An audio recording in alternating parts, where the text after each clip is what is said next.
Hey everybody, it's Christina coming back to you from the Catio. And today our convo is why the narcissist's eyes go black. And if you've experienced this, you know exactly what I'm talking about. You will never forget it as much as you want to. Because when the narcissist's eyes go black, it's actually that they are in a narcissistic rage. They call that sometimes the death stare or the sociopathic stare.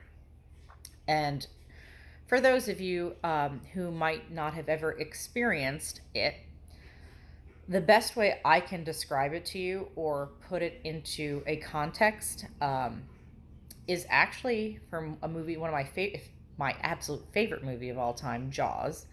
And when Robert Shaw is delivering the USS Indianapolis speech, he gets very serious, and the whole tone even gets darker than what the movie already is. And he sits there and is talking and describing his experience. And when he says the thing about a shark, it has lifeless eyes, black eyes, like a doll's eyes. When he comes at you, he doesn't seem to be living until he bites you. And those wide eyes roll over black, and you hear that high-pitched screaming. Now, I'm not Robert Shaw. I'm sure I did not deliver it or do it justice, but that's the way I think about the narcissist. Anytime I was faced with narcissistic rage, when my narcissist abuser was physically attacking me and abusing me, his eyes went completely black. It's like their pupils dilate. And quite honestly, it seems like a demonic presence, like something has taken over them. They have a detachment from reality. And the truth is, that's actually not the case. When a person is angered, your blood pressure raises, your nervous system begins to send signals, and one of the actual symptoms of that is the pupil dilation. So that is the actual cause of the eyes going black. It's not a demonic presence as much as it seems that it is. And are they detached from reality? I'm sure mine was, because he was capable of doing things in a rage that I think he would normally be not so keen to do, just because, okay, he was protecting his ego and his image. So, yes, when a narcissist does go into a rage, it is the most terrifying thing. And I remember there were several instances where it was physically abusive to me. And I just remember staring into his eyes while what he was doing, whatever it was he was doing. We'll talk about physical abuse later on in another video. But it was like he was soulless. He had no remorse, no care. He thoroughly enjoyed physically harming me at that moment. Another instance was when he went into a rage. Even though he didn't physically assault me, it was like his eyes went black, and he started throwing the cats out of the house one by one, threatening to physically harm or end the life of some.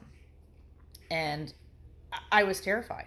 When you see this, when you actually experience this, this isn't someone getting mad and saying something or yelling. This isn't that. I can't describe it to you other than they are devoid of all human emotions. They are soulless. They are now acting totally based on rage. And the most insane thing to me, after he was done raging, he was perfectly calm. And then turned it around, gaslit me, and said, well, if you would have gotten the cats to the vet sooner and they didn't pee outside the litter box, I wouldn't have had to do that. Basically put the blame of why he was doing this on me. And of course, after 18 years, I continue to apologize, continue to say sorry, felt that, yes, it was my fault somehow, some way. And even if I didn't, I just wanted it to be over. I just wanted to keep the peace. I just wanted to keep a roof over my head, not be thrown out. So I would do anything at any means that I thought I was doing to protect myself and my shelter and my well-being. I didn't have the courage to leave. I did not have the strength. And I do look back now and really do regret the fact that every time I was physically assaulted or my animals were physically assaulted, I never called the police. I do carry that burden and that blame and that shame with me because I wasn't strong enough to stand up to my narcissistic abuser. So if you are in a situation where you are dealing with someone who is raging on you for whatever reason, it doesn't have to be that they're a narcissist. My narcissist was not on drugs or an alcoholic or anything. That was what was even more scary. It wasn't like there was a reason for his behavior. It was just like a psychotic break every so often. That would terrify you. I mean, he was willing to pull guns on people in public places. And I'm sure, I was not there, but I'm sure his eyes went black that day. So if you're in a relationship, whether it's a family member, romantic relationship, a friend, a coworker, if you see this, first of all, you're going to know and identify it immediately what it is, because it's not going to be something that you've ever seen before in your life. It's not even something that can really be depicted in a horror film. It just, until you're in that moment and you see it for yourself and you can identify, like, wow, you watch somebody mentally check out. It's the scariest thing ever. And you don't know what they're capable of. So make sure, be safe. If this starts happening to you, call the police. Don't wait like I did. Don't wait for the discard. Don't apologize for them losing their mind, and abusing you. Don't do what I did. I did it way too long. And I regret every day that I stayed with that narcissistic abuser. I want to use so many profane words right now, but I'm going to refrain from that. Because again, we sometimes, even though they've done us wrong, we need to set the example and continue to move forward in a positive manner. But the one thing you can take away, if you have experienced this kind of abuse, and you've seen narcissistic rage firsthand, and you've seen the eyes going black, you know now what it is. And you can now pass that information and knowledge to other people. And hopefully if they see that just one time, one little slip of the mask, get out.